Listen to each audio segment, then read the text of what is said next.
My name's Lorraine. I'm an artist. I grew up in the Ribbon suburbs of West London, and as soon as I went to East London in my 20s, felt that I'd come home. I studied fine art, and in my studies I was studying photography, film and video in a fine art department which didn't have a technician, so it made me very inventive, I think, and assumed that I could do anything. As a fine artist and as a student, I wanted to find a way to use my work to make a difference. I didn't want to do what I saw some of the other artists doing, which was sort of making work for galleries, making work for the art market. I wanted to find a way that my work made sense for ordinary people and could help create social change. So I studied at Reading University. First of all, St Martin's School of Art, which was probably the best educational year of my life. That was a foundation. Then 4 years at Reading University, and then a year in Berlin at the Hochschule der Künste. At university, I'd started to work in photography, film and video, partly because I didn't fit anywhere else, and there was a tutor, Ron Hazelden, who sort of took students under his wing who didn't fit into all traditional media, and it was fantastic. I never looked back. So that's when I started really with experimental film, structural film. In the year in Berlin, I was working, I met my ex-partner Peter Dunn at Reading.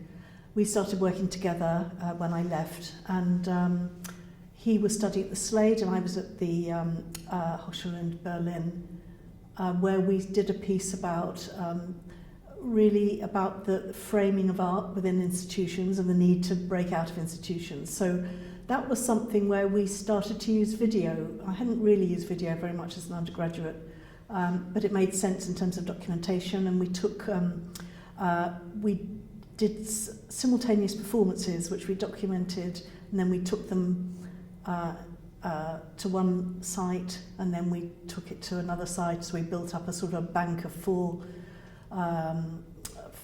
monitors which played all the different parts of the event. So that was probably the first time I sort of really started to use video. Coming back from Germany, Peter and I were lucky enough to get a film video fellowship from Greater London Arts Association, and the remit was to work in Bethnal Green and work with different groups in the community in film and video. That was all there was. So we did film workshops in Bethnal Green Museum of Childhood. I worked with any children who turned up, including 18-month-year-olds. Some of their parents would just dump the kids and leave them with us. So we did drawing on film. We'd also use the dolls' houses for sets and did plasticine sort of animation. I suppose most significantly for me, it was at a moment when the Bethnal Green Hospital went into occupation. Peter and I had been trying to find a way to work outside of institutions and work in the sort of wider community in a way that people could relate to. And we had done some work initially in image and text in libraries, which we felt people didn't really understand. So when we had the opportunity to work on this health campaign, it seemed like a way that we could find of working on something that had a real social value. And we were asked if we would do one of our workshops in the hospital because they needed a campaign video.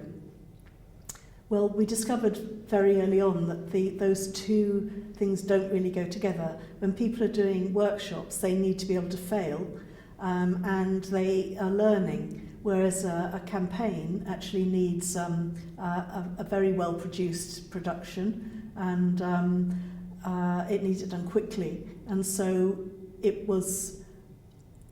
we discovered that wasn't a process that went together very well, and we had to edit out all the camera shake And that's how we produced the video, the emergency, called Emergency, about the Bethel Green Hospital. It gave us an opportunity to work with some patients and their experience, and the campaign committee enabled us to work in the hospital. In fact, I remember one particular instance. We worked with a consultant who was very keen for us to film an operation for the removal of a piece of colon from a patient. I'm very, very squeamish, and so we filmed this operation, which I found that I wasn't at all squeamish and didn't mind it. But when we came to look at the footage afterwards, it was it was just back to square one. I could hardly watch it, and so it's very interesting the way that the experience of being in a real situation with real people sort of means that you just deal with it, but watching something on a screen is something else. Well, during the Bethel Green Hospital campaign, we started to document what was happening on the marches, etc. And we were doing that photographically. And we put that together into to make some posters, and we also made an exhibition that went in the hospital foyer. It's interesting that in the I would say in this country, there is on the left there's a very much a literary tradition. So if there's a campaign, it's always historically been issuing broadsheets and written information. But I think we had proved ourselves really in terms of the way we would work with people and our commitment. So when that campaign finished, there were members of the health workers unions and trades council who wanted to use the money left over to get out some more information. And we sat down with them and talked about what medium that would be, because it could be tape slide, film, video, posters, whatever. And so we discussed how people would see it. And one of the issues is that if it's going to be film or video, then it needed people sitting in a room. Obviously, there was no internet then. And we talked about tape slide, which was very much in the fore at that time, and I went on to make tape slide later. But we decided in the end to not to use any of those. We decided to use to do posters. We called them visual pamphlets because they weren't going to go on the streets, but they would go in people's or in doctors' surgeries and waiting rooms where there was a bit more information. So that's what we did. It was always an issue where to edit it, and with the Bethel Green video, we ended up using North East London Polytechnic. I think we did it on 1 inch, on a format that I don't think is almost unknown now, and then it got transferred to U-matic afterwards. But it was such a problem because we had to, beg and borrow the editing facilities. So that was one issue. Another issue is that most of the stuff was filmed on portapacks, which I'm sure you'll have in your archive some information. But it's these were reel-to-reel video in a square on a square deck. And quite a sizable camera, and you were meant to hang the portapack on your shoulder and hold the camera. Well, for a small person like me, that just was never going to be possible. I mean, Peter and I did it because Peter held had it on his shoulder. So the technology was really quite problematic. Film was getting more out of the question because, again, the video, the editing was, we'd have needed to be part of an organisation. And even though I was a member of the London Filmmakers Co-op, it seemed in the end that photography was just much more straightforward. We set up a dark room in our cellar, we had a short live house, and we could just develop our own photographs. So we moved quite quickly away from video. Going back to when we were working with the health workers unions on the East London Health Project, out of that, the Trades Council invited us to do a poster about the London Docklands. That was in 1979 when the Thatcher government came into power, and they saw an opportunity of all the land along the river being the biggest bit of real estate in Europe. And that's when the docks were closing down and moving downriver. But a lot of people were living in that area, and there's a lot of plans for how to provide facilities that were needed. And so we set about to create a poster and discovered that there was a lot more to be said. People are very organised in East London. It's an area where there's been a lot of migration over many years. People have had to struggle to survive, and therefore they're very organised. So we were able to go around to all the different groups and ask what sort of posters they wanted.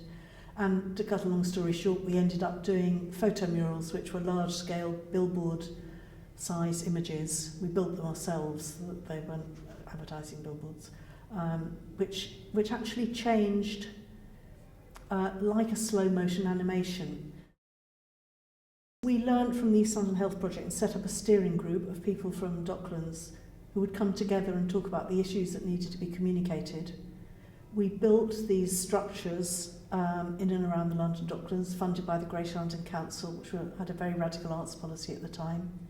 And we made up a way of doing large posters. So we did them in black and white photography, in photomontage, about A1, then had them photographed in 18 sections, photographed in these sections in a lab on a large scale camera, or a large format camera, then blown up to 3 foot by 4 foot sections, which together added up to an 18 foot by 12 foot billboard, you could say.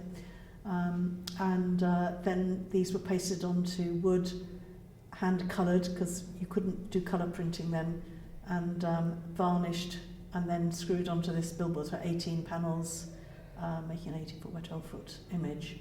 And we had 6 of those in operation at any one time. The Docklands campaigning went through the whole of the 80s. And partly we were wanting to use art as a campaigning tool because we knew, having learned the history of art, we knew the power of art and that it's a very good tool for celebrating, consolidating, conferring power. I mean, you actually have, think about 18th century portraits of landowners standing against their estate and being painted there. So we thought if art can do that for those people, then we want to use art to confer that power onto other people. So in the 70s and 80s, there were opportunities to do that in an activist way. But politics changed quite a lot. It was the end of the Thatcher era and everything that came after it, and politics became a lot more individualistic. At the same time, we lost the funding for that project, finally, because the government removed the GLC. It took them a long time to do it. They had to remove a whole tier of government to get rid of it, because they were so popular. But after that, we had to think about what to do next. And we did still retain, so the organisation was the Docklands Community Poster Project. It still retained some funding which had been passed over to the Regional Arts Board, the Greater London Arts Association, the equivalent of Arts Council London. And but we had about half the amount that we used to have. I think what I'd learned is that we had found a way of working with people who had greater knowledge than ourselves about certain issues. So as artists, we knew how to represent those issues, but that was our specialism. And it's also true to say that other artists used to say to us, isn't it like the lowest common denominator working with a group like that? Because, if everyone's deciding on what a poster looks like, for example. Our experience was completely the opposite, because nobody was telling us what things should look like and we weren't telling them what the issues should be. But we were pooling our skills, and out of that able to produce something much better than any of us could have done by ourselves. So what I knew is that it's always best to work with people for their best expertise, whether that is children who have amazing imaginations or young people who know what it's like to live in a place, or older people who know that they want to heat their homes more cheaply. Well, I didn't come back to video for a long time. In fact, it wasn't until 2012, so that was about 30 years later, because I'd worked in a number of other media. The reason I came back to it was for a project that I'm still doing, in fact, where I'm working with a group of older men called the Geezers, and I started off by asking them a question about it came out of a research project, perhaps I should say, that was about why the knowledge of older people isn't going into the development of new technologies. And so I met this group in an Age UK centre in Bow and asked them the question, what technology do you think would benefit yourselves or your community, and what development would you like to see? And at the end of the first session, they all wanted to work on tidal power. So we've been doing work on renewable energy for 8 years now.